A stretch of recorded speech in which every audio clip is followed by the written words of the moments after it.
எங்களுக்கு பள்ளிக்கல்ல இருக்க டாக்ஸ்க்கு கருத்தடைக்காக கொடுத்துருக்க ஸ்லாட்டு 15 ஸ்லாட்டு. ஃபர்ஸ்ட் பேட்ச் வந்து 16ஆம் தேதி முடிஞ்சிருச்சு. செகண்ட் பேட்ச் வந்து 19ஆம் தேதி.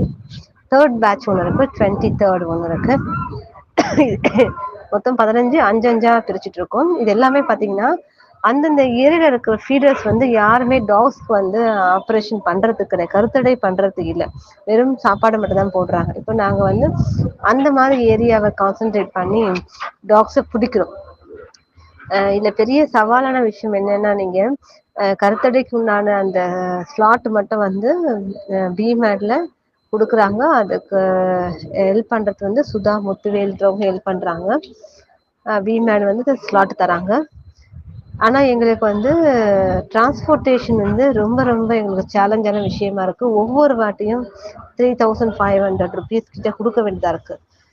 ஏன்னா எங்களால் டாக் கச்சஸ்லாம் அரேஞ்ச் பண்ண முடியல, ஏன்னா அவ்வளோ கஷ்டமா இருக்கு.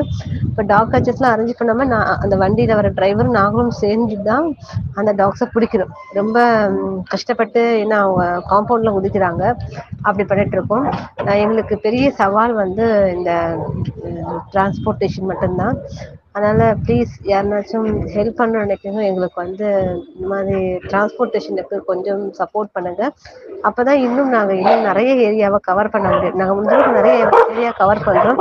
அதே மாதிரி இன்னும் நிறைய டாக்ஸை நாங்க கண்ட்ரோல் பண்ணோம்னா எனக்கு பப்ளிக்கோட சப்போர்ட்டும் தேவைப்படுது.